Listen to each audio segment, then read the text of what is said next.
Está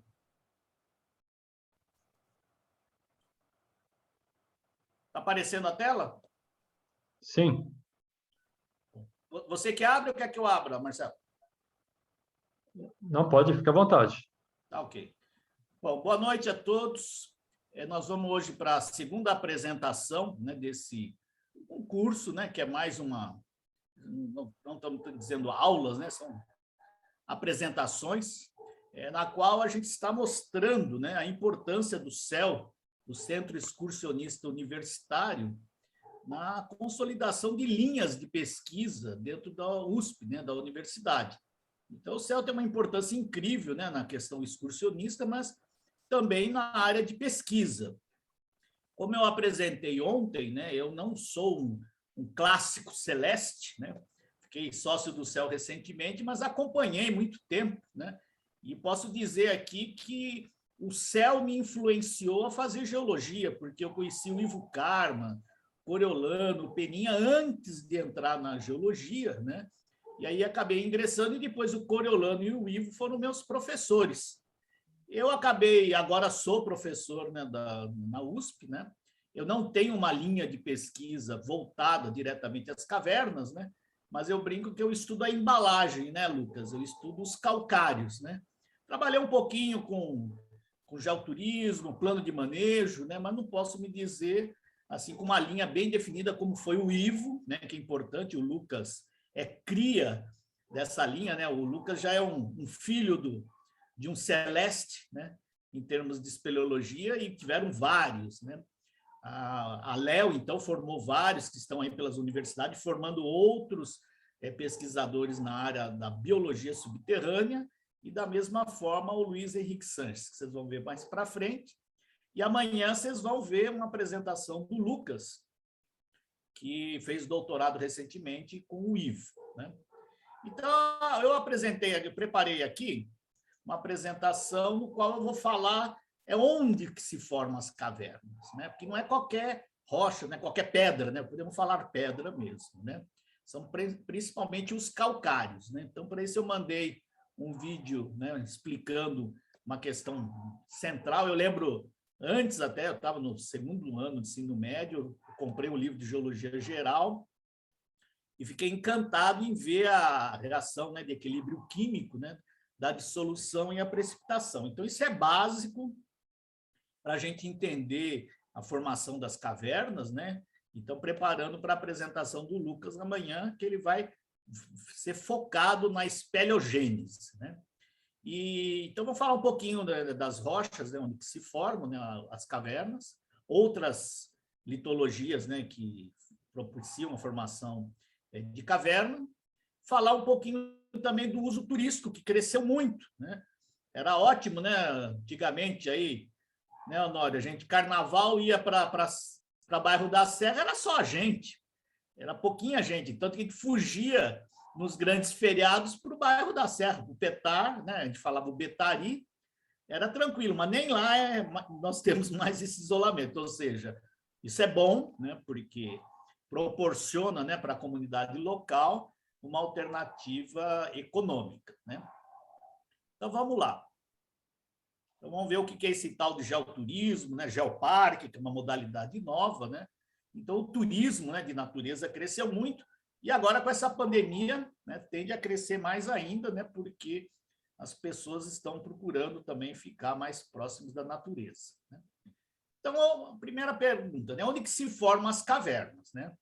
Elas se formam onde tem calcário, principalmente, né? E ela forma um relevo muito característico, peculiar, que é o relevo kárstico, ou karst, né?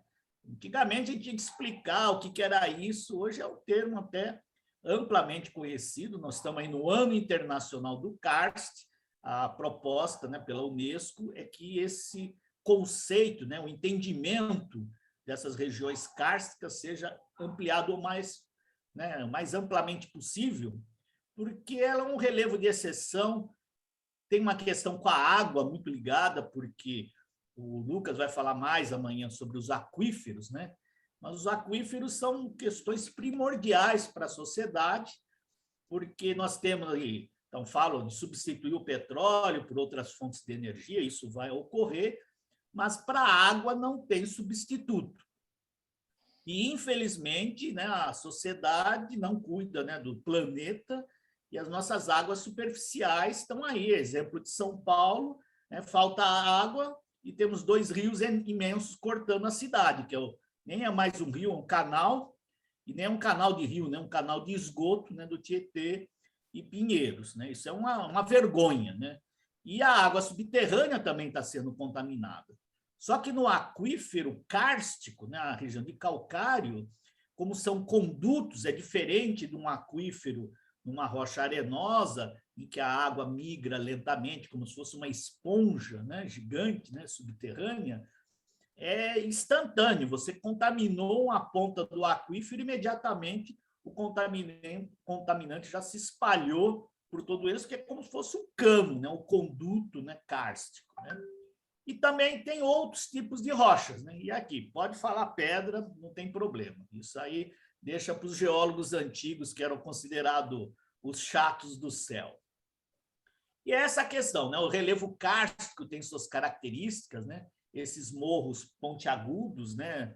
Ele forma em função de que o calcário, né? Ele tem essa característica de ser uma rocha solúvel, né? E pela dissolução, ele vai formando, tendo essas formas, né? Do relevo kárstico e os condutos, né? As cavernas, né? Então, elas vão ter os sumidouros e ressurgências, né? E vamos ter essas maravilhas como a Casa de Pedra, né? Um pórtico aí gigantesco, né? Que caracteriza a região do Petar. Olha aqui as feições aqui, né? A gente vai vendo, a água vai escorrendo, né? Provavelmente aqui teria uma fratura, alguma feição, né? Então, a rocha ela não pode estar simplesmente homogênea, né? Todo material na crosta ele sofre muito esforço, né? Que veio os terremotos, né? Então a crosta tem uma mobilidade muito grande e essa mobilidade ela quebra as rochas, ela forma fraturas, né?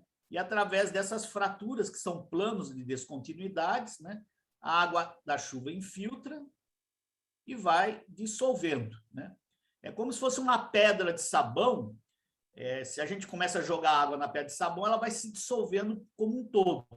Mas se você cortar por um corte de faca que vai representar uma fratura, né?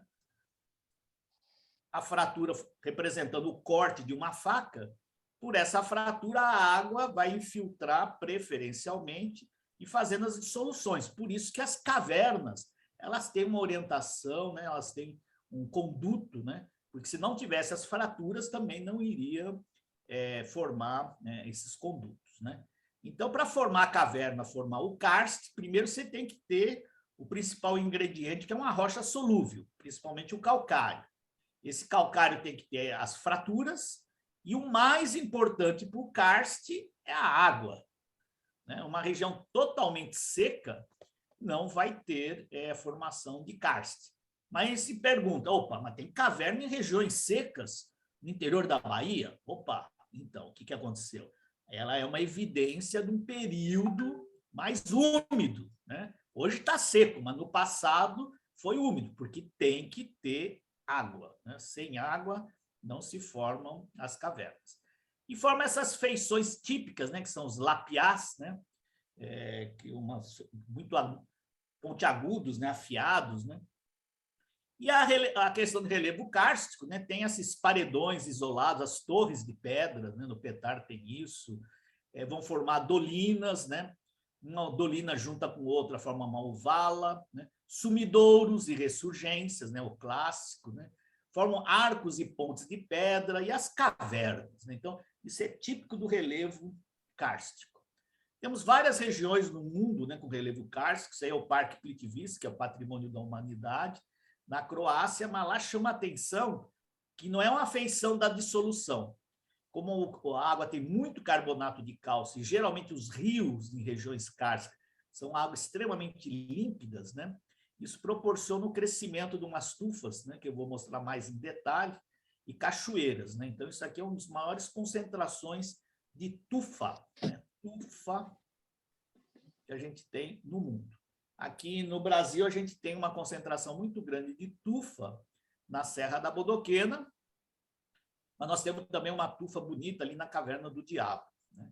E olha aí, o parque, né, tudo estruturado, formam feições muito lindas, né, paisagísticas, né? A água é límpida, né? Então, o relevo kárstico é um relevo de exceção e tem um apelo turístico muito grande, além da importância dele em várias questões. Então, essas são as tufas, né, da Serra da Bodoquena, essa é a cachoeira do Taíca, né? Fica uma homenagem aí aos guias de Bonito que estiverem nos assistindo aí, participando aqui do evento. Na borda oposta da Serra da Bodoquena tem uma cachoeira imensa que está em formação. Isso aqui, gente, é carbonato de cálcio se precipitando, é moderno, está se formando. E é interessante que isso vai formando umas formas convexas, né? E vão formando cavernas aqui embaixo, elas vão crescendo, né? Então a gente fala, são cavernas acrecionais, né? Elas são formadas porque o vazio é recoberto, né, por essas tufas calcárias, ao contrário das cavernas que a gente conhece, que são por dissolução. Que a cachoeira da Boca da Onça, né, um paredão, a água escorre, e aqui é tudo formado de tufa calcária. Bom, essas regiões, né, tem uns lugares que a água sai quente, ela vem quente do interior da Terra por fraturas, né? Isso aqui são fontes termais, então vai formar um calcário mais enrijecido, mais duro, né? Você vê, as pessoas estão andando, aquilo é muito firme, né? Então, é um patrimônio também da humanidade. Esses calcários de água quente, a gente dá o nome de travertino, né?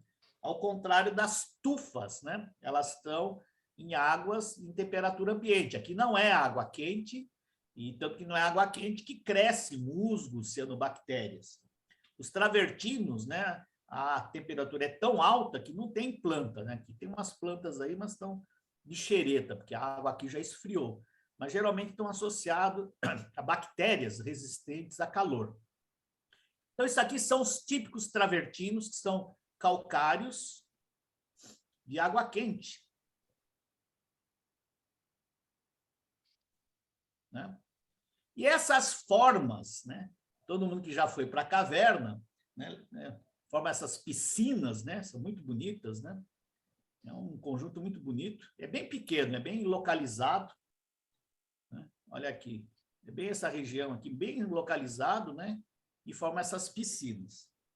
E elas lembram muito, isso a gente vê dentro da caverna. Só que dentro da caverna não é água quente, elas até são um pouquinho mais frágeis, mas são idênticas. Mas é um processo diferente. Mas criou-se o costume, né, de se chamar essas formações de travertino, né? Mas, na verdade, elas não são travertino clássico. Não tem problema usar. Eu acho que isso é muito importante, gente. Cada um fala da forma que quiser, ninguém é dono da verdade, mas a gente tem que saber os processos, né? Então, isso é travertino? É travertino, só que não é um travertino clássico, né? De água quente. Eles são espelhotemas, né? Que são as formas de carbonato de cálcio, né? Que vão se precipitar depois da dissolução, porque o karst é isso, dissolve e precipita, dissolve e precipita. É bem a musiquinha lá do calma, carbonato, não se precipite, né? Combina com CO2, dissolve, sai CO2, precipita. Mas não é um travertino de água quente. Então, a gente pode falar piscinas ou represas de travertinos, né? Que um travertino clássico, como calcário, né? Formaram umas lagoas antigas, eles foram e são muito utilizados até hoje como rocha ornamental. E São Paulo, né? Origem italiana, né? Uma tradição italiana, tem inúmeras construções com esse travertino, travertino italiano, que a gente chama aqui. Cemitérios, né? São os jazigos. O prédio do edifício Matarazzo, ele é revestido com 170 mil placas desse calcário, né? Porque ele não é um mármore, né? O mármore é uma rocha sedimentar. Mas como ele é usado como rocha ornamental, a gente fala mármore, né? E ele tem essa característica, né? Ele tem uma certa estratificação, né? E ele forma essas estruturas porque elas estão associadas a precipitação de calcário em água quente, né? E né, uma rocha não é muito resistente, mas foram feitas inúmeras esculturas, né? Mas vocês percebem ainda a estratificação. Esse é o clássico travertino italiano, que é uma rocha carbonática formada em água quente. Travertino italiano. Outra região kárstica, nosso querido Petar, né, que agora está famoso lá pelo Mirante, né, que o Jura tem uma mesa, ficou um lugar agradável, balanço, né? E aqui o Mirante é clássico, né? Agora, ultimamente, a gente vem por baixo, né, por Eldorado, pela BR-116, perdeu um pouco essa história de parar no Mirante, quando a gente vinha muito a partir de Sorocaba, né, pela Castelo Branco. Mas é um prazer muito grande parar no Mirante, e nós vamos ver o porquê que o karst do Petar, ele assim, é um pouco diferente de outros karsts, né, porque ele é limitado às áreas que tem caverna, né, umas faixas, né, alguns corpos. Aqui a gente vê que pode ser o calcário, né, porque o calcário dissolve, né, tem esse entalhamento, e tem algumas regiões em que os morros são mais arredondados, né? Aí eu aprendi ainda estudante a caracterizar o tipo de rocha pela vegetação. O grande Vando, né? O Vando, um geólogo nato, ele falava esses morros arredondados com aquela samambaia açu, né? Quando ele é desmatado, é onde aflora o filito. Então o morro é arredondado. Então o Petar tem um karst diferente, porque ele tem calcário, metacalcário, no caso, que ali sofreu um metamorfismo pequeno, mas teve. Então, você tem alternância de corpos de calcário com corpos de filito, que é uma rocha mais argilosa. Mas aqui tem porções, né? Olha que os paredões, os morros pontiagudos, né? Característico do karst e as próprias cavernas, né? Olha que delícia. E outra, muita umidade, muita água, né? Que é necessário para a evolução do karst. Outras regiões do karst, aqui é no Vietnã, essas torres kársticas, né, são muito bonitas, né? E aqui é interessante, na flutuação do nível do mar, ele vai dissolvendo o calcário e vai entalhando. Geralmente, as regiões de calcário, o calcário dissolve muito rápido, né? E acaba tendo umas planícies, né, com uma fertilização meio que natural, né? Então, são propícias, né, para a agricultura. Por isso que o karst é uma região especial, frágil, que tem que saber como planejar, como usar, né, para o melhor uso na sociedade. Aqui em Cuba, Pinar del Rio, né, muito parecido, né, só que uma área mais interna, né, boa para plantar fumo, né, agricultura, mas olha as torres kársticas, muito parecidas com aquelas do Vietnã. Na China, né? Olha que essas torres, as lapiás, né? Muito bonitas, né? Opa, mas parece que karst só em país comunista, né? Não, também não. A Croácia também tem, né? As lapiás, né? Tem muitas regiões aí com desenvolvimento de karst, e o que chama a atenção aqui na Croácia, em Plitvice, essa concentração de tufas, né? É um depósito típico de região kárstica. Outras regiões aí do globo, né, e algumas são geoparque, não sei se já ouviram falar, mas uma modalidade nova da Unesco, junto com as reservas, né, da biosfera, onde se usa o patrimônio geológico, né, ou paleontológico para a sociedade. E o melhor uso desses atrativos naturais é justamente o turismo, né?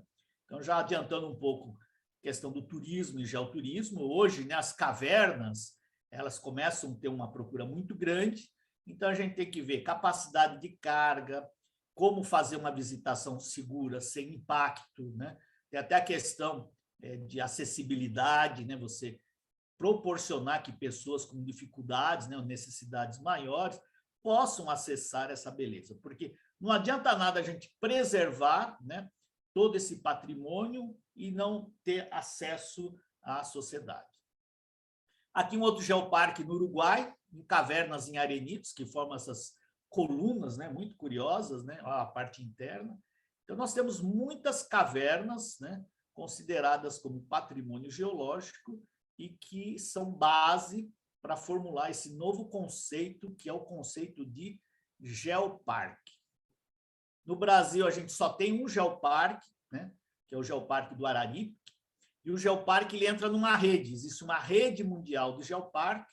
A Serra da Bodoquena já pleiteou uma vez, não conseguiu. O Vale do Ribeira tem propostas, né? Mas é um conceito que está se evoluindo muito na Europa e na China, e começa agora aqui na América também.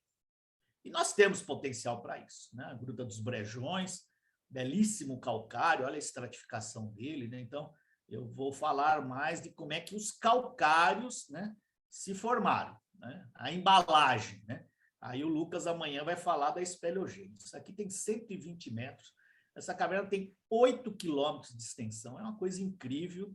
E é interessante que os geólogos de petróleo estão estudando as cavernas, porque os depósitos gigantes aí de petróleo e gás do pré-sal, eles estão em calcário. Então, eles querem estudar as cavernas para entender esses processos de dissolução, para entender como é que ocorreu a dissolução no calcário, onde o petróleo está armazenado.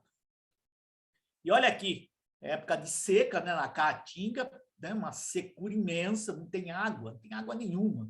Inclusive, o pessoal passa dificuldade. Eu tive lá com o Ivo, né, e João Aliev, 2 celestes, em 1983, e essa maravilha, na frente um vilarejo, uma senhora magérrima com um saco, uma estopa no chão, com os grãos de arroz, secando e implorando por comida. E eu pensei, gente, como é que pode um local desse, com um atrativo desse, as pessoas passando necessidade, né? Então, a filosofia do geoturismo, assim como do ecoturismo, é que essas belezas sejam utilizadas para acabar, né, com essa miséria. E dentro tem lá uns travertinos, né, piscinas de travertinos imensos, e nada de água. Quer dizer, isso mostra, isso é uma evidência de que essa região hoje muito seca já teve mais água, né? Então, tem um registro paleoclimático em que teve muita água aí correndo nessa região, e agora está a secura. Isso porque as mudanças climáticas pelas quais nós estamos passando, a gente tem que procurar entender como elas ocorrem, né? Entendendo como mudou no passado para poder prever o futuro e também para poder planejar, né? E uma região cárstica aí, que tem grandes exposições de calcário, é a Serra da Bodoquena, né? Bastante conhecida pelo turismo. As grutas, né? Tem a Gruta do Lago Azul aí, que é incrível, né? A quantidade de água, né, nesse reservatório, né? A água é extremamente límpida, né? E no fundo da Lago Azul tem concentrações de fósseis da megafauna pleistocênica, né? Essa aqui são um fêmur de um possível preguiça gigante. E a Serra da Bodoquena também aí se despontando como uma área de grande importância para espélio mergulho. Então, a região é dessa forma, porque tem grandes exposições de calcário, um calcário muito puro, que é o calcário da formação Tamengo. Praticamente, você pega uma amostra dessa por um ácido clorídrico, vai dissolver tudo, não vai ter nenhuma partícula de argila, nem óxido de ferro. Então, ao dissolver, não tem nada que suje, né? Então, a gente gosta de dizer que as águas, né, da Serra da Bodoquena são limpas, porque não tem nada que as turve. Isso aqui é o Rio Formoso chegando no Rio Miranda, né? Essa cor característica, né? Uma água muito bicarbonatada, né? Porque foi dissolvendo no calcário. E essa questão, né? Os rios com água extremamente límpida, né? Usada aí para turismo e flutuação. As cachoeiras de tufa, né? São utilizadas aí para os passeios de bote, porque o Rio Formoso, na verdade, é um rio sem correnteza. Ele, na verdade, é uma série de lagos, né? Limitados por essas cachoeiras, né, que são ótimas aí para descer de bote. E aí, então, né, o objetivo hoje é falar como que se formam os calcários, né? O calcário é uma rocha sedimentar. Ela é formada por carbonato de cálcio, né, CaCO3, e geralmente na forma de 2 minerais, principalmente a calcita e a aragonita. Por isso a musiquinha lá do Calma, carbonato, não se precipite, é muito didático. E os calcários se formaram nas regiões marinhas, principalmente, né? águas límpidas, água quente, né? Associado a organismos que excretam carbonato de cálcio. Então, corais, conchas, né? Então, o calcário é vida, ele está essencialmente ligado ao crescimento de organismos que excretam carbonato de cálcio. Hoje você vai em lugares, na Bahia, principalmente, vocês vão encontrar essas algas, né? A alimeda, e ela aqui, ó, que é carbonato de cálcio, ela absorve a água do mar, retira o gás carbônico para ela fazer o metabolismo, e internamente ela se precipita carbonato de cálcio. E ao morrer, ela solta uma lama de calcário, né? Então, aqui é um exemplo de um calcário formado, né, em algas.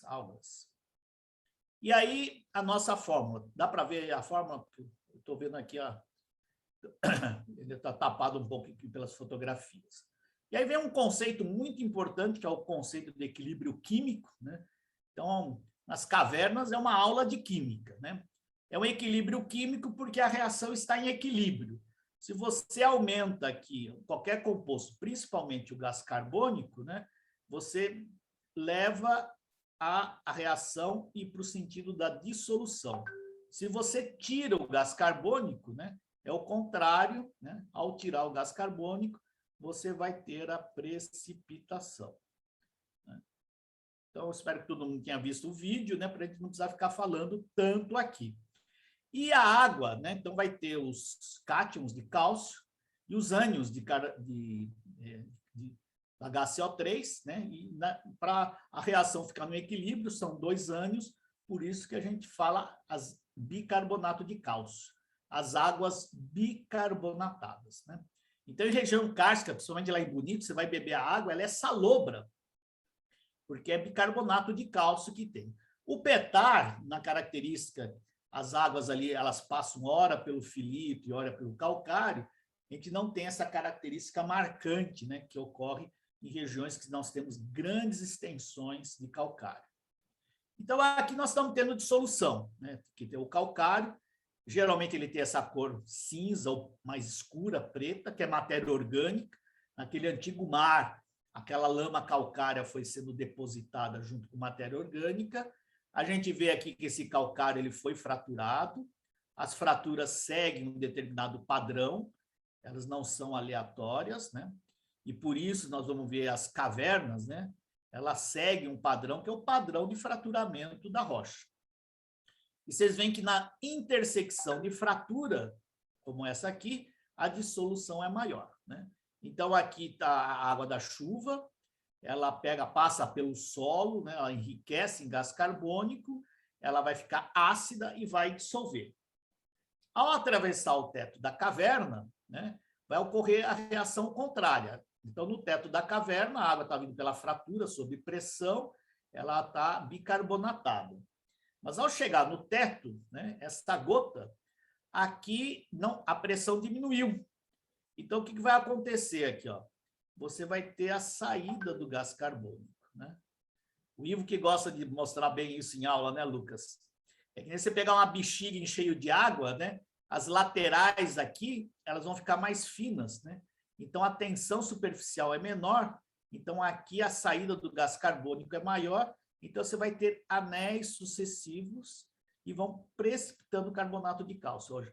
Ou seja, a hora que sai o gás carbônico, né, a reação vai ser no sentido da precipitação, né?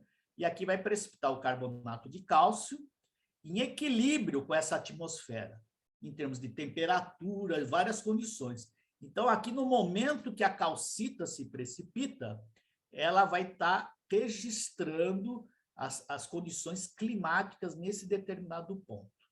E aí o pessoal trabalha com uma geoquímica bem refinada, não precisamos entrar muito em detalhe, mas são os isótopos de carbono e oxigênio, eles fazem aqueles inúmeros estudos paleoclimáticos, né?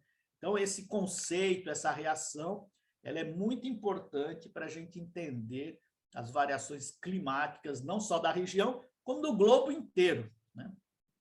Esse é outro conceito importante, né, que eu comentei lá no vídeo, que a água gelada ela vai ter mais gás carbônico, né? Então, esse gás, isso aqui do refrigerante é gás carbônico. A hora que a garrafa está fechada, ela está com muito gás carbônico, ela está ácida. A hora que você abre, o CO2 sai. Então, a hora que sai o CO2, é o mesmo exemplo aqui, ó. A hora que a gota de água chegou no teto da caverna, diminuiu a pressão, vai sair o gás carbônico. Saiu o gás carbônico, precipita a calcita. Então, por isso, né, nós vamos ter as formações daqueles corais só nas regiões de água quente, entre os trópicos. Você não vai ver calcário aqui na Antártica. E é curioso que na Antártica as conchas, os bivalves, são grossas, porque a água é muito ácida, né? Então ela tende a dissolver. Aqui não, você tem calcários muito delicados, conchas fininhas, porque é um ambiente de precipitação, não de dissolução. Bom, aí eu estou falando, né? Os calcários formaram, né, por ação de animais, né, conchas, algas. Só que na história do tempo geológico, né, a formação de calcários por conchas ocorre só após 550 milhões de anos. Aqui nós temos um fóssil que chama Cloudina, vocês conseguem ver aqui, são as conchas, são macroscópicas, são visíveis. Esses animais, Cloudina, são os primeiros animais conhecidos na face da Terra a precipitar carbonato de cálcio. Antes disso, não tinha organismo que fazia isso, como concha, né? Então, aqui a Cloudina, em Corumbá, né, na beira do Pantanal, tem bastante. Junto com ele tem um outro fóssil de animal, são os animais mais antigos que a gente conhece na face da Terra. Esse fóssil, o Corumbela, foi encontrado pela primeira vez em Corumbá, e o nome é uma homenagem à cidade, a Bela de Corumbá, na Corumbela. Só que antes disso, tem muito calcário. A maior parte dos nossos calcários aqui no Brasil são mais antigos do que 550 milhões de anos. Eles são do pré-cambriano. Como não existia animais nos oceanos e mares antigos, você tinha muita ação microbiana, muita atividade de cianobactérias. E essas cianobactérias formavam os microbialitos, que a gente também chama de estromatólito. Os guias lá de Bonito, meus amigos estão ouvindo, eles adoram os estromatólitos. Hoje é difícil você achar isso, porque é que nem um aquário, né? Quem tem aquário, não tem peixe, ele fica cheio de cianobactérias, microbianos. Você põe peixe, ele vai comer. E é isso que ocorreu na face da Terra. Os animais não deixam mais esses microbialitos se proliferarem. Nós temos algumas regiões como a Lagoa Salgada, o próprio nome já diz, né? Tem lá esses microbialitos, porque a água é muito salgada e não tem peixe, não tem animal para comer, né? Então, todos esses calcários mais antigos, que a gente chama calcários do pré-cambriano, eles formaram por ação microbiana junto com os estromatólitos. Esse gráfico aqui é muito bom, né, porque mostra, né, a origem da Terra com 4,5 bilhões de anos, né? Então, nós tivemos praticamente 4 bilhões de anos a vida na Terra, né, só com os seres microbianos. E aqui, por volta de 550, né, 530 milhões de anos, né, mais aqui, né, começa a ter uma pequena diversificação da fauna, e aqui no Cambriano, no intervalo muito pequeno de 10 milhões de anos, surge de forma explosiva os 10 filos de animais conhecidos na Terra. Isso é que a gente chama da explosão, né? Não foi uma explosão, né? Mas é uma diversificação cambriana. É isso mais ou menos o que eu estudo, né, nos calcários, né? E os calcários da Serra da Bodoquena, né, são uma importante fonte de estudo para explicar, porque isso em ciência a gente tem mais dúvidas do que respostas. Até hoje a gente não sabe explicar o porquê que só nesse pequeno intervalo de tempo, 10 milhões de anos, surgiram os principais filos da Terra e com essa diversificação monstruosa. Alguém tem uma pergunta? Pode interromper.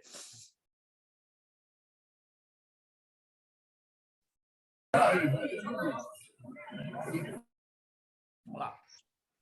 Então, os calcários mais antigos, que são os principais onde se formam as cavernas aqui no Brasil, são os calcários pré-cambrianos. Eles estão associados à atividade microbiana. Os calcários mais novos são formados por conchas, né? mas a gente não tem muito desses calcários novos. A maior parte dos calcários no Brasil, eles são pré-cambrianos. Então, usando aqui um mapa, né, das cavernas no Brasil, feito pelo SECAV, a gente vê que as concentrações, né, não são em algumas determinadas regiões, né, não são tão espalhadas. Por exemplo, aqui no Vale do Ribeira, né, onde tem os calcários, Serra da Bodoquena, que eu falei aqui, Serra das Araras. Aqui no interior de Minas, né, tem umas exposições enormes de calcário. No interior da Bahia, com aquela gruta lá dos Brejões. Aqui no Rio Grande do Norte, né, onde o Peninha, né, que era o geólogo, ele era da Petrobras, montou um grupo de espeleologia, incentivou um rapaz estudante, né, que é o Francisco William. Ele gostou tanto de caverna que ele vem para São Paulo, faz mestrado, doutorado com o Ivo, e hoje ele é um professor com a linha de pesquisa de paleoclima, e o Francisco William da Cruz, que a gente conhece por Chico Bill. O Rejeito, não sei se você sabe, mas quem deu esse apelido de Chico Bill para o Francisco William foi o Peninha, que é um que legal. celeste.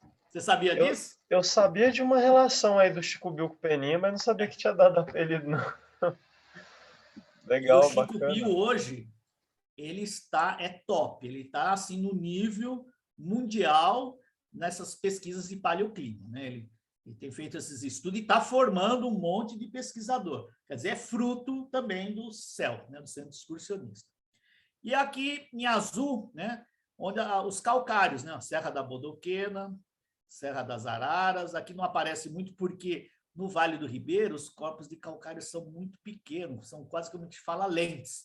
Grandes exposições nós vamos ter aqui em Minas, principalmente no interior da Bahia. O problema é que essa região toda aqui é seca, né? A Gruta Toca da Boa Vista, o maior problema na exploração é a água. Porque aqui na região da Serra da Bodoquena e Serra das Araras, a gente tem uma grande exposição de calcário, mas tem muita água, né? Então, o cárce está em desenvolvimento. Agora, aqui no interior da Bahia, é a Caatinga, né? Então, lá, já no passado, teve água que formou essas cavernas, mas hoje o desenvolvimento do karst não é tanto assim, porque não tem água. Seria isso, Lucas? Concorda comigo? Exatamente, Borgiani. Pode interromper aqui, estamos, né? Tranquilo. Quem é dono da verdade? Aqui, então, mostrando a concentração das cavernas, né? Onde tem calcário, né? Serra da Bodoquena, Serra das Araras, né? Que é Bodoquena, Serra das Araras. Aqui em azul, essa região central aqui tem muita caverna, né? Então, aqui é uma região boa para exploração. Aqui, né, na beira, ó, aqui nesse meio, né, onde é o areião da planície amazônica, não vai ter caverna, assim como no Pantanal, né? Mas na borda, né, tem umas áreas aqui, provavelmente, aqui sim, né, acho que é Figueiredo, né, são cavernas em arenito, né? E algumas outras regiões aqui no próprio estado de São Paulo, algumas cavernas aqui mais no interior são cavernas em arenito, que também formam cavernas, né? Pode interromper aí, Lucas. Aqui é uma figura do Petar, né? Mina de Furnas, né? A Pousada da Diva, Iporanga, e a gente vê essa orientação aqui, Nordeste. Isso porque ela mostra, né, uma deformação. Isso aqui é a raiz de uma grande cadeia de montanhas, né? Então, essas rochas no passado, praticamente a história geológica de várias regiões é isso. A gente tem uma abertura oceânica, igual ao Oceano Atlântico, depois se fecha e tudo que está no meio dobra, forma uma cadeia de montanhas que é erodida. E o Petar foi assim. E aqui em azul, né, mostra as lentes de calcário, que o Ivo adora falar, né, Lucas? A cabeça do pterodáctilo. Parece a cabeça parece mesmo. Então, aqui a gente vê o calcário alternado, né, com filito. Então, por isso, o rio Betari, ele corta aqui na direção noroeste, que é uma rocha mais fácil de ser erodida, né, porque é uma outra história. Aqui tem um grande corpo de granito, né, mas o calcário no Vale do Ribeira, né, até tanto que aqui que foi criado o parque, por isso que o parque tem essa orientação, e essa orientação nordeste, em função das deformações, são as orientações principais também das cavernas. Aqui acho que a lente da Caverna do Diabo, que é a Serra de André Lopes, uma porção maior até de calcário, e com a ação das águas, por isso que aqui ainda chega a formar tufa. Nós vamos ter tufas aqui na Caverna do Diabo, né? E aqui mais um desenho, né? A figura com a deformação, né? Então, aqui é um perfil, quer dizer, essas rochas elas eram horizontais, num fundo marinho, né? E depois, com a deformação, elas dobraram. E aqui, ó, a orientação do parque, a orientação nordeste segue essa orientação geológica e a concentração das cavernas, né, naquelas lentes, né, naqueles corpos de calcário. Nós temos não só caverna em formação em calcário, mas temos agora as cavernas em formações ferríferas, que até curioso o Jossi, né, do SECAV, que fala que tinha uma regulamentação, uma resolução, acho que do CONAMA, que fala, nós precisamos preservar as cavernas e as raras cavernas em formações ferríferas. Ninguém dava muita bola para essas cavernas em formações ferríferas.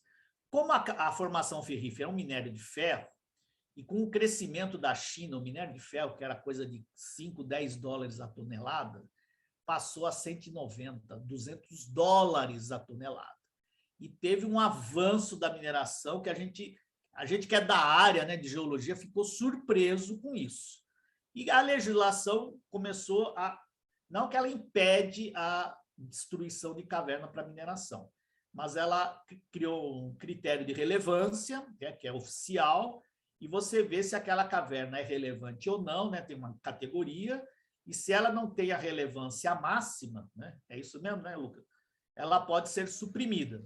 Isso, então, gente, aí eles fazem uma compensação ambiental, avaliam, né? Tem que ter autorização do SECAV mesmo, ou do órgão. Então, no licenciamento ambiental que isso passa. Gente, é que eu não tinha o gráfico aqui. As raras cavernas em formação ferrífera, agora acho que tem 2.000, 3.000, né, Lucas? Não sei se você tem esse número aí. Olha, então, agora acho que a gente está entre 4 e 6 mil, Bojane. Eu não lembro o número certinho, mas são muitas mesmo. Então, vamos ver um pouquinho o que é essa relação. E cavernas em calcário suprimidas para mineração é um número até pequeno, porque é o seguinte, tem muito calcário. Você não vai destruir uma caverna do diabo, uma que está em parque também, né? Uma gruta do Lago Azul que não tinha em parque. Você não vai destruir uma caverna daquela, até que você ganhar mais dinheiro usando para o turismo do que o minério. E tem uma lógica. Ninguém vai procurar essa área cárstica, eu não sei, eu peguei do Google, está bonita a foto, mas não tinha localização. Isso aqui não serve para mineração porque está cheio de buraco. Então, para lavrar calcário, eu não vou pegar um lugar que está toda oca, né? Cheio de buraco. Ele vai pegar uma região que o calcário está mais maciço. Aqui do lado, pertinho de São Paulo, né? O Centro Consumidor de Calcário, tem uma mina subterrânea da Votorantim. Tem 30 quilômetros de galeria. Tem calcário para anos, dezenas de anos, um calcário muito homogêneo, de boa qualidade e sem nenhum buraquinho. Não tem cavidade. Então, para que pegar uma região como essa, que vai ser um desperdício, né? Ele vai gastar explosivo e não vai ter material. Então, na lógica do calcário, onde tem muita caverna, não é bom para mineração. Já no minério de ferro, né? Bom, primeiro, uma observação. O minério de ferro, isso aqui, né? O martelo tem uma escala, esse é o que a gente chama o lump ore. O minério ele tem que entrar assim no alto forno. Isso aqui é hematita, né? Fe2O3. Isso aqui é jogado no alto forno junto com carvão, que vai tirar o oxigênio, e isso aí vai fundir e vai ter o ferro metálico. Então, no alto forno, o material tem que entrar granulado porque o oxigênio tem que circular. E se ele tiver muita sílica, que é associado com esse minério, a sílica vitrifica e tapa esses buracos, explode o alto forno. Então, o minério tem que ir só o minério de ferro, só a hematita. E tem um padrão, né? O lump, né? O granular, hematitinha é um material que às vezes eles usam em fornos mais rudimentares, e sobra um material fino, que esse material fino também não dá para usar. No alto forno ele tem que entrar assim, granulado. Isso aqui é o minério de ferro lá de Urucum, né? O famoso formação bandada, e não sei se vocês conseguem perceber, aqui tem hematita, e esse material mais branco é sílica, é CO2. Isso aqui não é minério, porque tem muita sílica. Então, na lavra, eles raspam só a parte mais superficial, porque, olha aqui, isso aqui, dá para ver bonito. Essa rocha é muito bonita, né, Lucas? Você Tá tem a bem legal essa hematita mesmo. alternada com a sílica. Isso não é minério. Ele não vai usar isso aí. Isso aí é amostra para estudante de geologia, né, Lucas? Só que o intemperismo lixiviou, tirou a sílica. Isso aqui é minério. E isso aqui que ele escarifica só tem hematita, né? Então, esse é um minério de alto teor perfeito. Então, eles só raspam essa parte intemperizada. Só que, gente, essa parte intemperizada, da mesma forma que tirou a sílica, é onde vão ter as cavernas. Então, a região onde tem mais caverna é onde tem o minério melhor. E aí é que há a contradição, porque... Contradição não, Ana. Por isso que a relação de caverna com minério de ferro é uma e de caverna com calcário é outra, né? Aí a questão é o seguinte, a 5, 10 dólares, você só vendia o lamp ore, né? E sobrava, a hora que você faz o processo de mineração, sobra material fino que não dava para fazer nada. Só que quando o minério de ferro vai a 200 dólares a tonelada, opa, vamos pegar esse fino, desenvolver uma tecnologia para fazer pelotilha, parece uma bolinha de gude. Então, por uma tecnologia, dá para usar esse material fino que não era mais utilizado. Inclusive, pegar a rocha, que não era minério, moer, lavar, tirar a sílica e fazer a pelotilha. Só que nesse processo, os tanques, famosos tanques de rejeito, aí o Lucas, né, que tem o apelido de rejeito, coitado, a geração de rejeito no beneficiamento do minério de ferro é monstruosa. E como o avanço da lavra foi muito grande, esses tanques foram sendo alteados, foram sendo feitos sem o cuidado ambiental que merecia, da pressa. Eu cheguei a visitar a mineração, que o minerador responsável fala, gente, eu estou aqui com vocês, mas preciso trabalhar porque está chegando um navio no porto e não tem minério. É uma coisa louca, é outra dimensão. Só que isso resultaram em 2 imensas tragédias, né? Então, esse lucro exorbitante, né, ele gerou também essas 2 tragédias. Então, hoje se repensa, a própria Vale já está investindo em investir e tirar o material mais ferroso, principalmente se for magnetita, por um beneficiamento a seco, sem água, para justamente não gerar esses rejeitos. Essa é uma característica. Então, as cavernas de minério de ferro, você conhece, Lucas, algumas? Conheço, já fui umas 4 ou 5 vezes lá para a Serra dos Carajás, no Pará, e conheço também as do quadrilátero ferrífero, né? São as 2 grandes regiões, Minas e Pará, onde elas se concentram. Por isso que a Vale hoje tem um setor de espeleologia, tem geólogos lá que contratados só para trabalhar, virou emprego, né? O Lucas foi a trabalho, né, Lucas? Você não foi... Sim, essas de ferro sempre a trabalho. Elas são Qual o tamanho curiosas. de uma caverna de ferro, por gentileza?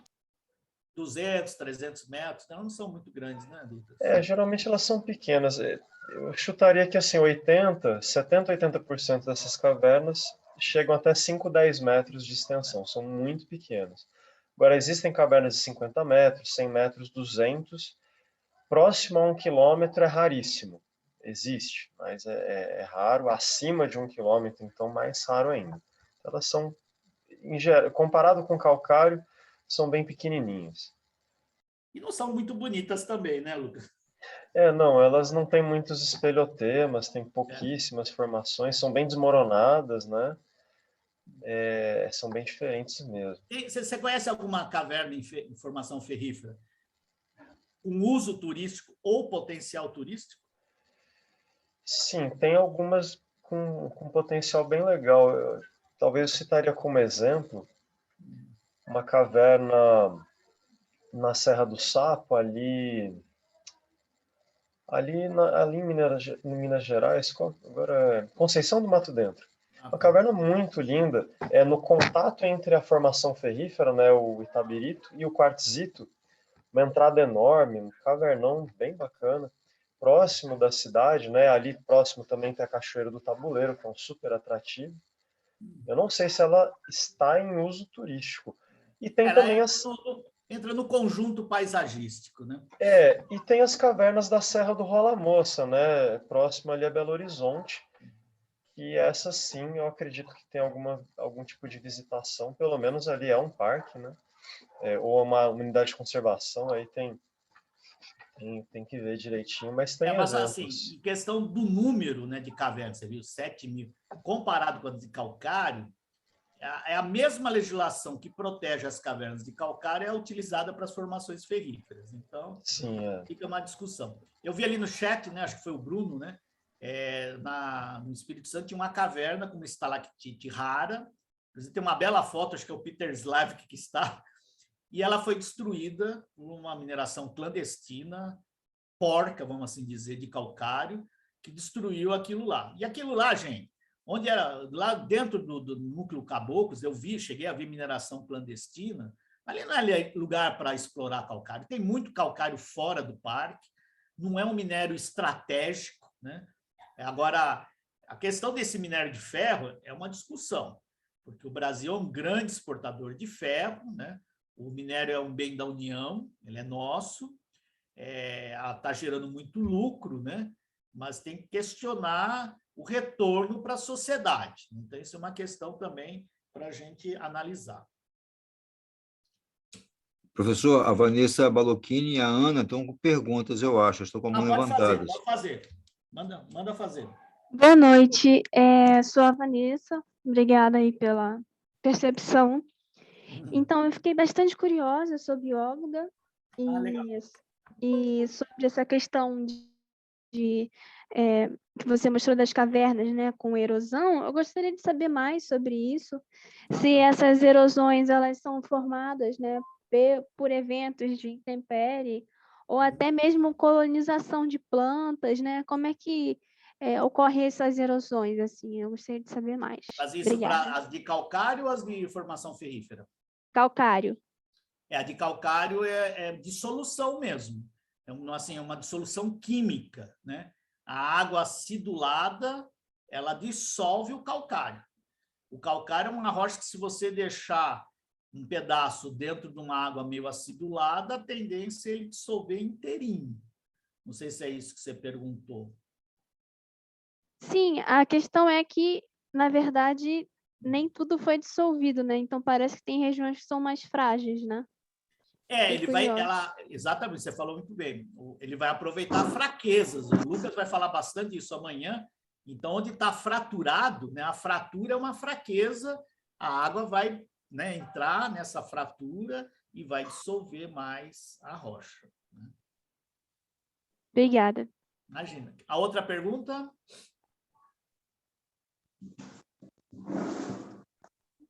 Tinha uma pessoa com a mão levantada, não me lembro quem, mas que abaixou, não sei, alguém Foi quer a fazer mais Ana. alguma pergunta? Ana, você quer fazer alguma pergunta? A gente faz no final. Vamos ter tempo aí. Tem mais uma pergunta no chat, mas depois eu vou localizar aqui, que já faz um tempinho. Eu achei aqui. É do Nilson. Ele perguntando: existe alguma ligação do nosso aquífero com o Guarani?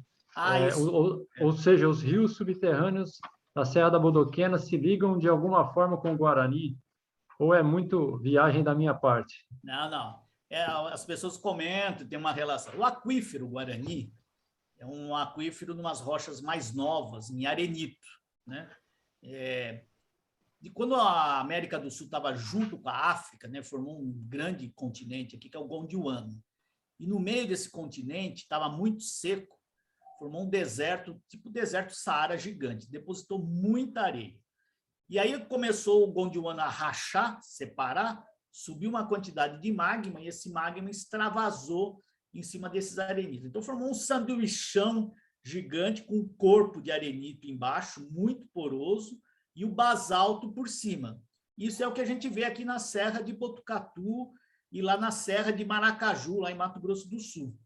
Então, é um aquífero gigantesco. Gente, esse aquífero, o Guarani, se você fizer um cálculo da porosidade do arenito, que é 20%, o Lucas vai falar mais amanhã das porosidades, né?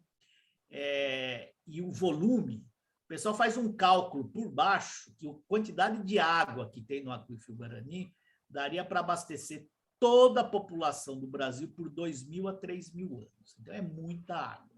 E uma água muito boa, de boa qualidade. Você tem poços assim com água boa, às vezes sai água quente que você pode usar como energia. E o aquífero Guarani aflora ali perto da Serra da Bodoquena, mas ele está mais alto e não tem nada a ver com as águas da Serra da Bodoquena. Inclusive, a água do aquífero Guarani é uma água boa para se beber, e o aquífero lá da Serra da Bodoquena é uma água ruim, porque ela tem o bicarbonato, né? O ideal até era ter as fontes de água do aquífero Guarani. Fica aí a dica para ganhar. O Nilson lá de Bonito, que acho que perguntou, ele gosta muito de estromatório. Montar uma fonte de água mineral ali com a Serra de Maracaju e vender água para Bonito, porque a água de Bonito quase que não dá para beber, né? Mas uma boa colocação. Desculpa, Lucas. Eu já vi um tempo atrás, eu não me lembro agora exatamente a fonte e tal, mas eu me lembro de falando alguma reportagem falando que o aquífero Guarani está diminuindo muito de tamanho, não é? Acho que não é tão grande igual se esperava. Agora eu não sei se é o que é fato o que não é. Não, a questão é assim, esse volume que eu falei, né, para a quantidade, isso se você esgotar o aquífero, isso não é indicado. O que eu falei é só para ter uma ideia do volume. Você tem que usar o aquífero, né, proporcionalmente ao que ele é recarregado, né? Então, é um volume aí de 5%, máximo 10%. É claro que tem uma grande preocupação em ter uma superexploração do aquífero Guarani e também de contaminá-lo. Mas ele é um volume grande, isso ele tem mesmo. Agora, só uma curiosidade, cadê o Augusto, que é o mergulhador em caverna? Acho que eu contei já para ele essa história, porque as pessoas mostram, às vezes, quando começaram a falar do aquífero Guarani, usavam umas metáforas, né? Então, quem tiver aí os guias, né? Cuidado com as metáforas, né? Eles falavam um oceano gigante, como se fosse uma caverna gigante, né? Então, imaginava que o aquífero era um grande espaço cheio de água, mas não, ele funciona que nem uma esponja. E aí um mergulhador veio sério perguntar para mim como é que fazia para entrar no aquífero Guarani. Ele queria mergulhar, ele imaginava uma caverna igual às cavernas lá da Serra da Bodoquena. Aí eu brinquei para ele, se você quiser entrar no aquífero Guarani, primeiro você vai ter que entrar no moedor de carne, né, para a gente injetar ele, porque é um meio poroso como uma esponja, né? Ele não tem nada, não tem uma cavidade maior que 10 centímetros, são coisas milimétricas. Mas assim, tem bastante água, viu, Marcelo? Até o Alter do Chão, que é um outro aquífero importante lá na Amazônia, tão grande quanto, que é ali que eu acho que dimensionaram mais e depois fizeram uma revisão, mas pode ser. Mas vamos dar uma olhadinha nisso, sem problema. Eugênio, só vou corrigir uma informação. Você estava falando em quantas cavernas de ferro tem no Brasil, né? E a informação que você passou estava certa, são 3.000 cavernas de minério de ferro no Brasil, 2.400 aproximadamente em rochas silicicláticas, né, os quartzitos e os arenitos, e em calcário são 9.700. Boa. Não, mas eu chutei só, chutei certo. Chutou bem. Mas esse número não reflete o real, né, Lucas? Porque com o aumento, né? Mas tem muito já mais dá para ter uma ideia da proporção, né? E outra, as de calcário, muitas que você colocou aí, é igual Brejões, que tem 10 quilômetros. É o mesmo número de uma ferrífera de 2, 3 metros, né? Porque isso é importante. Em termos de legislação, é considerado uma cavidade natural subterrânea aquilo que um ser humano consegue ocupar. Então, um buraco de 10 centímetros, você põe a mão, não é uma caverna, né? Então, começa isso. Acabou aquela discussão se é gruta, caverna, isso ninguém fala mais. Todas são cavidades naturais subterrâneas, desde que permita, né, a ocupação por um ser humano.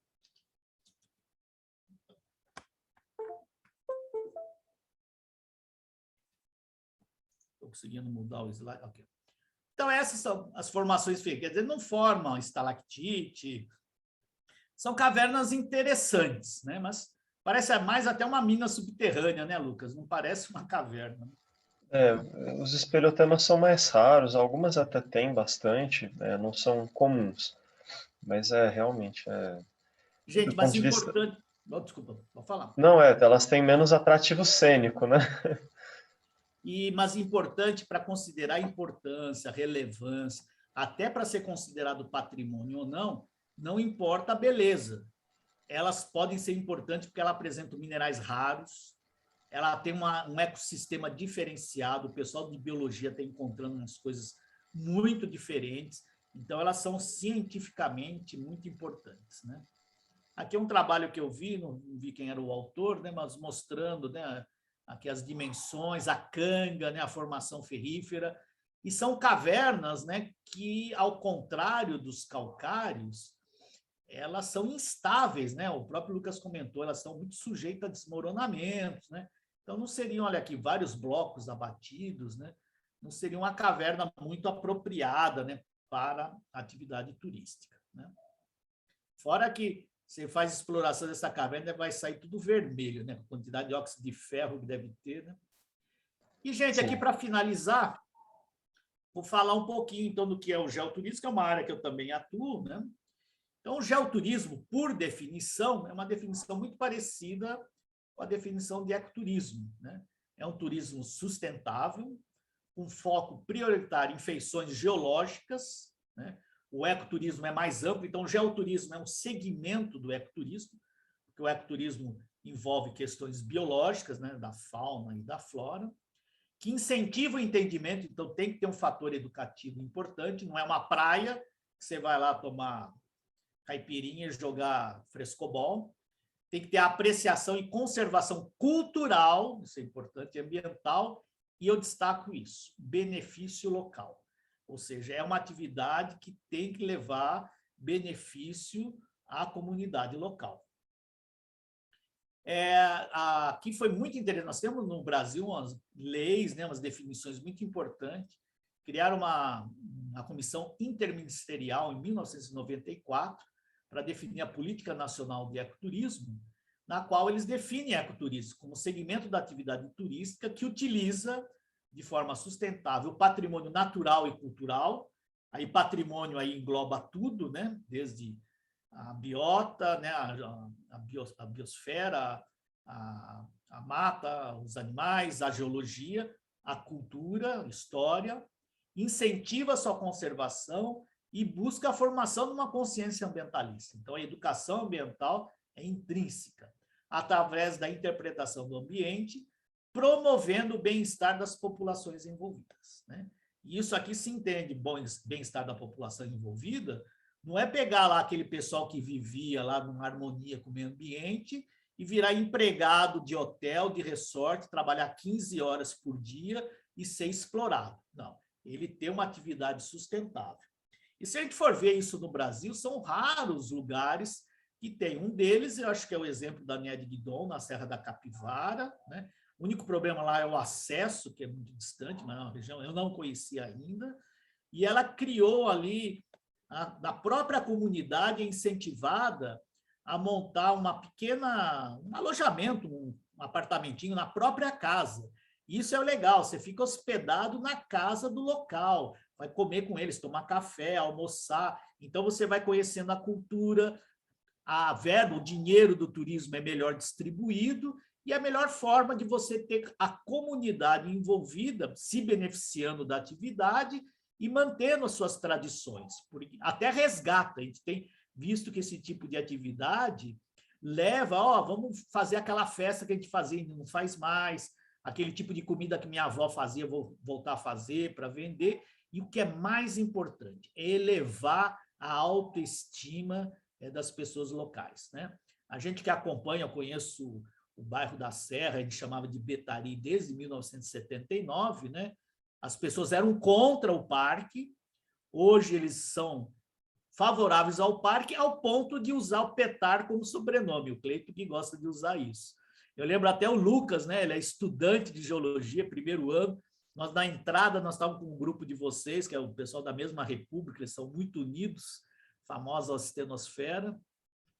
Eu estava conversando com eles essa história, e junto tinha um monitor local que eu não conhecia ainda muito bem, e hoje é um grande amigo. Ele ouvindo essa história, eu falei, olha, aqui o pessoal era contra o parque, né? Hoje eles veem que o parque é uma forma de trabalho e tal, então por isso agora eles começam a incentivar o parque, porque está dando trabalho, assim como o guia. Então vamos fazer cursos, né, Lucas? Fazer curso para os monitores locais. Aí o Ditinho, que é o nosso grande Ditinho, nosso amigo, ele falou, o que o Bogiani está falando é verdade. O Ditinho é o exemplo. O Ditinho foi minerador, foi madeireiro, foi palmiteiro, né? Todo mundo passou por todos os ciclos. E hoje é monitor ambiental, entrou para a política, né? Foi vereador, fez um bom trabalho, né? Mas hoje, ele que era contra o parque antigamente, hoje é um defensor. Então, você inserir os locais na atividade econômica é fundamental para a sua preservação. E outra, eu defendo, qualquer atividade que você faz junto com o monitor local ou condutor local, ela fica mais enriquecida. Eu vou dar outro exemplo. Eu fui no Parque da Chapada dos Veadeiros, não precisava de condutor, eu faço questão de pegar, porque eu gosto de trabalhar com eles, conhecer, contratei um condutor. Se eu tivesse sozinho, eu ia fazer um caminho. Ele me indicou, vamos fazer um outro caminho aqui. Teve uma visão da cachoeira que eu não não teria visto. Ou seja, ele enriquece a atividade. Então, o geoturismo é isso, a gente usar o patrimônio geológico, nem essa cachoeira, né, no Paraná. Ali teve uma proposta de geoparque, mas os proprietários não entenderam. O geoparque é bom porque o geoparque não implica em desapropriação. Então, ele é uma forma de gestão do território. Até o nome não é muito bom ainda, mas olha essa cachoeira do Lajeado Grande, uma foto do Gilson, colega, né? Então, uma foto, uma cachoeira bonita, mas olha aqui, ó. Ela tem um contato da formação Furnas, né, que é da Bacia do Paraná, rocha sedimentar. Aqui tem granitos, né, uma rocha ígnea, então uma rocha magmática, e quartzito, rocha metamórfica. Numa só exposição, você tem os 3 processos formadores de rocha. Então, a cachoeira, que as pessoas vão se divertir, que você passa a explicar um pouco do planeta Terra. Então, é uma estratégia, né, de conservação do patrimônio geológico e paleontológico e o uso desse para a sociedade. Isso é um geoparque em Portugal, numa mineração. Eles usam lá muito o xisto, que eles falam que é o nosso folhelho, tem uns trilobitas gigantes. Nunca nenhum paleontólogo ia ter acesso a esses trilobitas se não fosse a mineração. Então, o minerador é que incentiva a ter uma associação de pesquisa desses trilobitas. Aqui no Brasil, nós temos o Geoparque do Araripe, aqui o Alexandre Salles, que era caverneiro, inclusive ele teve o apelido de Batman, acho que pouca gente conheceu, uma grande figura, faleceu cedo por um problema de saúde, né? Mas ele trabalhou muito lá no Araripe, e o Araripe conseguiu essa chancela da Unesco, ele faz parte da rede mundial de geoparques. Então, você tem que ter os painéis explicativos, né? Passar essas informações para a comunidade. E, nesse aspecto, os condutores, os guias, isso aqui é um guia de Bonito, onde eles se encontram, é a caverna, onde eles podem explicar, falar da geologia da região, da cultura e tudo mais, né? Então, esse é o trabalho que a gente incentiva. Opa. Era isso que eu tinha para falar para vocês, né? Desde calcário, um pouquinho de geoturismo, e vamos abrir aí para as perguntas. Agradeço aí pela atenção de todo mundo, né? Já adiantei um pouco aí para o Lucas, né, Lucas? Amanhã isso, Bogiani, é uma base para usar amanhã. Tem várias perguntas aqui aparecendo, Bogiani. Muitas delas sobre controle de frequência, lista de presença. Ah, eu esqueci, vou pôr no chat aqui, eu fiz um formulário aí, peraí. O pessoal está muito preocupado com presença. Tá certo. E estão aparecendo outras perguntas, mas acho que é o Marcelo que vai fazer a... Né? Então, primeiro quem levantou a mão primeiro abaixou, o Renato. Só esclarecendo aqui, pessoal, eu coloquei um formulário Google agora aí no chat, é bem rapidinho, é pôr o nome nele, tá? Mas a gente vai controlando. Eu parei de compartilhar a tela, né? Está compartilhando ainda, Bogiani, para ser sincero. Isso. Mas tá bom, tudo bem, não tem problema também. Bom, o Renato tinha levantado a mão primeiro, você quer falar, Renato? Eu falo. Boa noite. Primeiro, foi muito boa explicação, Bogiani. Obrigado, excelente, viu? Eu fiquei só com uma dúvida nas cavernas de minério de ferro. A formação química delas é por corrosão, via corrosão, né? Por ácidos, assim como no calcário, ou tem outro tipo de mecanismo? Seria o mesmo processo. Assim, um termo que até a gente gosta de usar é um pouco de uma lixiviação, quase que mas é uma lixiviação que tira a sílica, não a hematita. Inclusive, assim, é um processo interessante para estudar, porque até é um processo importante de estudar, porque você vê onde que foi mais favorável, é onde você vai ter concentração do minério melhor. E quanto menos sílica, é melhor, né? E aquilo que a comparação, quer dizer, onde o minério é melhor, tem mais cavernas. E é onde o minerador vai querer lavrar. E aí tem o conflito com as cavernas. Ao contrário, nas de calcário, onde tiver muito buraco, não é interessante. Ele vai procurar um maciço que tenha menos buraco, né? Então, essa relação é importante, independente de querer defender uma ou outra. É uma característica, né? Então, isso é importante de levar em consideração. Mas é muito interessante, sim. Obrigado, Bogiani. Perna de ferro. Tem mais duas pessoas que vão levantar antes de passar para as perguntas do chat. Vanessa, quer falar? Sim, boa noite de novo. Então, eu tenho um pé na conservação ambiental, na verdade, eu trabalho com essa questão de conservação ambiental, e é só uma questão, né, um conflito construtivo, né, que a gente está nesse momento de construção de conhecimento, mas, assim, é só uma questão que me preocupa, né, e que a gente ainda tem essa mentalidade ainda, né, tá até tendo uma virada no meio ambiental, por exemplo, do reconhecimento da água como um sujeito de direito, né? Agora no Brasil, surgiu o Marco Legal no ano passado, mas assim, o quanto que a gente olha para essas reservas, por exemplo, né, do Guarani, né? Esse grande aquífero, na realidade, como uma visão utilitarista, né, para usar, né? Para explorar e assim, o quanto que a gente ainda tem essa visão colonial e se parar para pensar, né, por exemplo, os grandes países, nos países, né, mais ricos, né, já fazem isso com a África, por exemplo. Tem as chamadas grablands, né, porque eles compram espaços na África e como alguns países africanos estão endividados, eles vendem, os políticos vendem esses bem comuns, por exemplo, aquíferos. Então, assim, será que a gente não está incorrendo nessa nova forma de colonialização, né? Colonialismo, na verdade, é um neoliberalismo que só mudou de nome, né? O meio capitalismo remodelado. Então, assim, isso me preocupa bastante, assim. Aí eu gostaria de abrir para questões para refletir sobre essa visão utilitária da natureza, sabe? Passo. Não, deu o recado. É muito interessante, Vanessa, você usou um termo que para mim é novo, tenho visto umas jovens geólogas lá de Minas que vivem essa questão da mineração, que é a descolonização. Parece que até tem uma diferença entre descolonização e decolonização, mas de qualquer forma é a gente deixar de ser colônia, né? Nós somos colônia ainda, nós vendemos minério de ferro bruto em vez de vender tecnologia sofisticada, e é um bem da União, isso gera um lucro exorbitante que é levado para fora e não tem retorno para o Brasil. A mesma coisa é o agronegócio. Nós somos um grande produtor que não é alimento, é um commodity. Até a questão, às vezes, a gente está exportando soja, a gente não está exportando soja, nós estamos exportando água, né, porque foi usada muita água, e temos fome no Brasil, né? Então, acho que... Eu vou fazer um comentário também em cima do que a Vanessa puxou, Bojana, achei bem importante.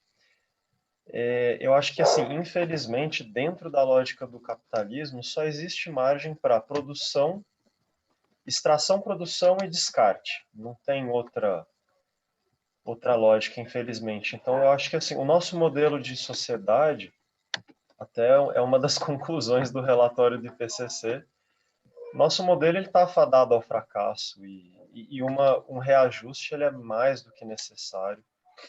Então, concordo plenamente com o que você falou. E essa visão utilitarista, ela realmente precisa acabar. Ninguém é dono, né, da terra, do ar e da água, mas a gente se julga dono. Isso é complicado. Então, Mas eu acho que é como a Vanessa colocou mesmo, e tem que refletir isso daí um pouco.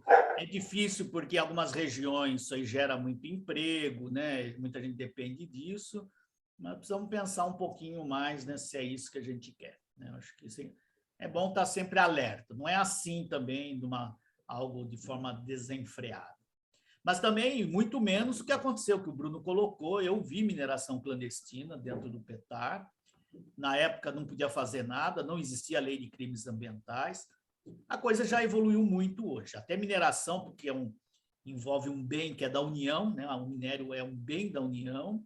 Se tiver uma mineração clandestina, a Polícia Federal ele é preso por usurpação de minério, ou seja, ele está roubando o minério. Se ele tira o minério, isso é importante, o minerador paga muito pouco, ele tem uma compensação que é 2%, 3% do lucro dele, mas ele tira o minério sem pagar, porque tudo bem, é uma pesquisa cara, a lavra é cara, mas o lucro é muito grande, né? Então, isso aí tem que ser realmente ou melhor utilizado. Tem alguns mineradores, isso vai ser ótimo na quinta-feira, vai ser a apresentação do Luiz Henrique, né, que é um Celeste, que é engenheiro de Minas, está na Poli Minas, né, ele forma engenheiro de Minas, e ele tem uma visão muito importante dessa uso social, sustentável da mineração. Ou seja, a gente trabalha, a gente não pode viver sem a mineração, viu, Vanessa? Você sabe disso, né? Que todos os recursos minerais, né? Toda a casa, tudo que a gente tem de benefício da sociedade, até para quem anda de bicicleta, tem minério de ferro, a gente precisa, mas tem que fazer um uso sustentável e com responsabilidade social, principalmente. Tem mais pergunta aí, Marcelo? Acho que a Samanta, se não me engano, estava com a mão levantada, abaixou. Quer perguntar, Samanta?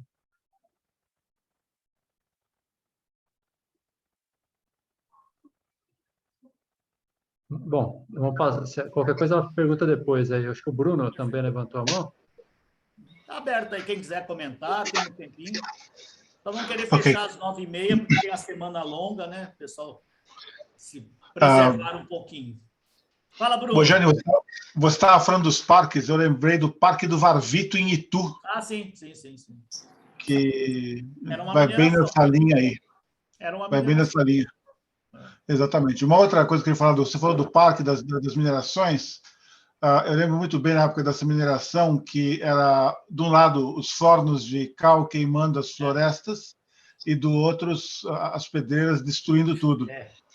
Mas a chegada do parque, se por um lado tirou isso e acabou um pouco com a atividade econômica, por outro lado, permitiu a volta da floresta. E a gente tem uma coisa muito interessante hoje. A fauna está voltando. E um dos moradores históricos do bairro, da região de Caboclos, que é o Jair, tem um problema hoje com as onças entrando no quintal dele, comendo os cachorros, a criação e tudo mais. Isso, de verdade, é um bom sinal, é uma coisa muito bacana. Eu acho que assim, o Bruno, eu vi, a gente via acampamento de palmiteiro lá pelo PETAR, madeireiro, tem uma reportagem, até vou resgatar aqui, vou passar. Hoje, a lei de crimes ambientais, né, ela é muito mais rigorosa, né? Então, não é que aumentou a consciência ambiental, né? A gente está vendo aí o que está acontecendo, né? Mas, de qualquer forma, nós temos ferramentas, o Ministério Público também, né? Tem formas de a gente contornar. Mas o mais importante é ter essa consciência ambiental. A Bojane, muda a consciência ambiental, sim. Quando a gente estudou história era um fato. Você abria o livro e estudava fatos. Hoje, quando as crianças estudam história, eu vejo isso pelas minhas filhas, elas estudam história como uma visão de alguém e não mais como um fato. Quando eu estava na escola, o meu livro de geografia era um caminhão na Transamazônica levando toras imensas na capa. Isso é impensável hoje em dia. Temos avanços importantes, sim. Não. A gente tinha essa visão desenvolvimentista, né? Tem um clássico ministro, né, que dizia: se chaminés soltando fumaça é desenvolvimento, que venham mais chaminés, né? Hoje seria impensável, né? Então, esse conceito... E as pessoas estão até repensando até suas próprias vidas, né? Às vezes a pessoa se preocupa, essa vida doida para quê? Deixa eu diminuir meu ritmo de vida, curtir a vida, curtir os filhos, a família, os amigos. Acho que isso vai tudo, né, numa nova... Né? E aí eu acho que, não sei se eu comentei, foi aqui mesmo, né? Aprender com os índios, né? Eu gosto muito de ler e ouvir o Krenak, né? A forma que eles eram considerados vagabundos, né? Mas não, eles só produziam aquilo que eles precisavam. E aí a gente vai aí para os quilombolas, né? Os próprios caboclos, né? Os caiçaras, né? Então, isso tudo é uma forma da gente repensar, né? O nosso padrão de consumo, né? Tudo isso tem que ser realmente repensado. Pelo menos refletir sobre isso, né? Sim. Muito bem. Acho que vamos encerrando, né, gente? Vamos nesse mesmo sentido também. Rogério, não sei que tem mais duas pessoas que estão levantadas aqui. Vamos então tentar agilizar. Pode falar. Vanessa? A Vanessa e o Lucélio. Isso. Vamos tentar agilizar só rapidinho para a gente poder encerrar no horário. Certo, perfeito. Eu achei incrível todas as colocações e eu só queria deixar realmente uma questão que é, por exemplo, de fato, né, a gente está refletindo juntos, né, que de fato não tem como deixar de haver mineração, né? Mas assim, como que é importante investir na ciência para a construção de materiais que substituam, né? Por exemplo, a questão do cobre e a questão do grafeno, que a UERJ tem desenvolvido, né, tem despontado, como é que é importante, né, que a gente invista na educação no Brasil, principalmente nas faculdades públicas, para que, de fato, essa visão colonial deixe de ser uma prática colonial no nosso próprio território, né? Como é que é importante investimento em pesquisa, ciência, educação, agências de fomento, para a criação de novos materiais, para que, de fato, em vez de sermos colônias, nós possamos contribuir para um ambiente mais justo, mais saudável, mais ético, né? Menos exploratório e devorador, como o Krenak fala, da própria vida, né? Obrigada. Isso aí, Vanessa. Continue com o seu trabalho. Lucélio, por favor. Professor, meu nome é Lucélio, eu estou falando aqui do CAST do Alto São Francisco. Opa! Eu queria fazer uma pergunta a respeito do geoparque. Como é um termo estrangeiro, assim, vindo, né, da Unesco e vindo de fora para o Brasil, aqui no Brasil já é estabelecido por lei, né, a lei do SNUC, que estabelece as unidades de conservação. Né? Como que isso aí é visto, o geoparque, dentro da área legal, dentro da área jurídica? Como que é estabelecido isso aí, aceito, por exemplo? Bom, então, de qualquer forma, depois acho que você tem o meu e-mail, se quiser entrar em contato, né, privado, porque isso aí vai ser uma outra discussão, né? Uma outra palestra. A sexta-feira, eu posso te mandar depois algumas coisas. Gente, esse conceito de geoparque eu demorei para entender, no Brasil isso demorou para entender. Ele, na verdade, é uma nova forma de gestão do território. O nome não é apropriado e eu sou contra por ele. Alguns falam, vamos pôr no SNUC. Se você põe ele no SNUC, você cria um geoparque federal, ele vai para o Ministério do Meio Ambiente, fica lá, ninguém mais pode mexer. A vantagem justamente do geoparque de não ter uma rigidez legal, qualquer um pode fazer um geoparque, uma prefeitura, uma associação. Então, ela tem uma maleabilidade muito boa. Só que aí você usa o conceito do SNUC. Então, tem uma região lá que é um sítio geológico importante, você cria pelo SNUC como monumento natural, integra um parque, integra uma APA, e aí vai. O geoparque está quase que mais para uma APA, né? Mas a gente sempre fala, né? Acho que você mexe com o meio ambiente, a gente é até meio irônico, a gente fala, APA e nada é a mesma coisa, né? Porque é isso daí. Mas a APA é um instrumento que ele pode ser mais, por exemplo, você pode ter uma APA que impede mineração, depende da regulamentação. Mas o geoparque, como ele envolve atividades econômicas e a gestão do território e envolvimento da comunidade, ele é mais como uma ferramenta de planejamento. É muito legal. Se você... Depois eu te passo uns textos. É uma ferramenta, e a Bahia aí tem vários locais, o Ricardo Fraga é um que está trabalhando aí para a Chapada Diamantina. Mas a primeira coisa, para ele ser um geoparque na rede, ele tem que ter um patrimônio geológico, algo geologicamente excepcional. Não pode só ser uma região bonita. Da mesma forma que para ser uma reserva da biosfera, tem que ter um apelo de biodiversidade. Agora, a grande vantagem, por exemplo, para turismo, imagine assim, um turista estrangeiro vê aí na região da Chapada, opa, isso aqui é um geoparque, opa, vou lá visitar. Então, ele tem um apelo de marketing, cadê a filha do Bruno aí, ó? Marketing ecológico, né? Você vai ver uma região que tem uma chancela da Unesco, inclusive é interessante que o geoparque, a cada 2 ou 3 anos, ele é avaliado por consultores externos. Você pode perder o título, isso é terrível para uma região, né? Então, não é uma coisa permanente, né? Então, por exemplo, o Geoparque Araripe, né, quase já perdeu o título, porque lá continua tendo comércio ilegal de fósseis, então não é para continuar isso. E o geoparque ele tem que mudar a realidade local. Ou seja, se você implementou um geoparque que tinha problemas sociais, com o geoparque se melhorou, é esse o objetivo. E é isso que os auditores da Unesco avaliam. Então, é uma forma nova, muito interessante. Depois tem muito texto, vai acompanhando a rede, mas eu recomendo. E é legal isso, porque você chega para um prefeito. Eu vou dar exemplo, Arouca, um geoparque muito interessante, eu tive a oportunidade de conhecer pessoalmente.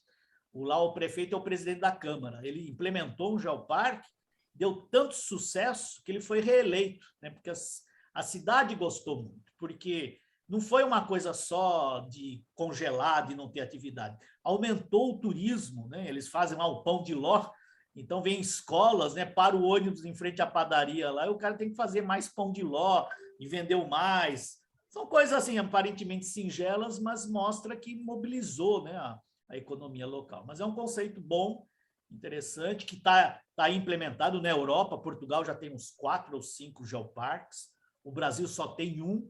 Tem 2 áreas que foram pleiteadas agora com a pandemia, adiou, no Seridó, aí no Nordeste, e no Rio Grande do Sul, é uma região. Mas vão ter mais, vão ter mais. Que cidade da Bahia que você está aí?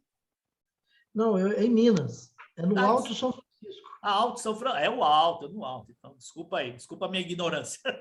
É das cabeceiras. Das cabeceiras. Perfeito, perfeito, perfeito. Alguém comentou que o Petar também já solicitou no passado? Não. O Vale do Ribeira tem uma proposta, mas nunca... Porque é o seguinte, para você criar uma área como geoparque, tem todo o site, você tem que preparar um dossiê.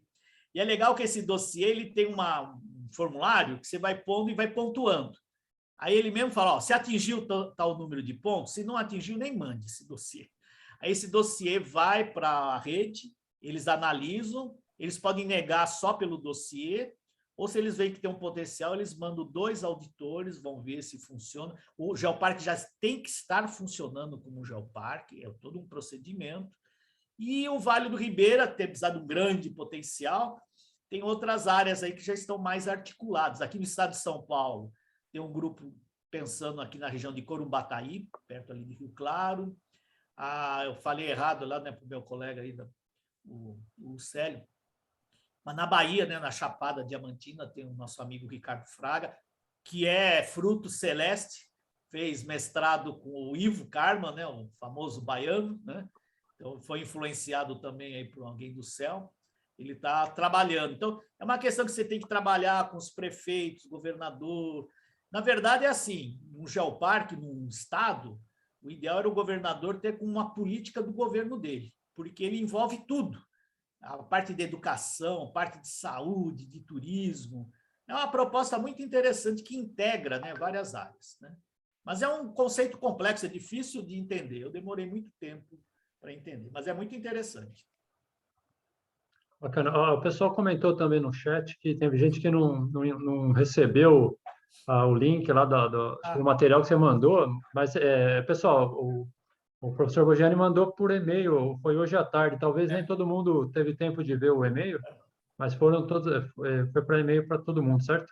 Eu vou pôr meu e-mail de novo, porque assim, eu entro pelo e-mail que eu tenho ali acesso na inscrição. Mas qualquer coisa me manda um e-mail que a gente já replica.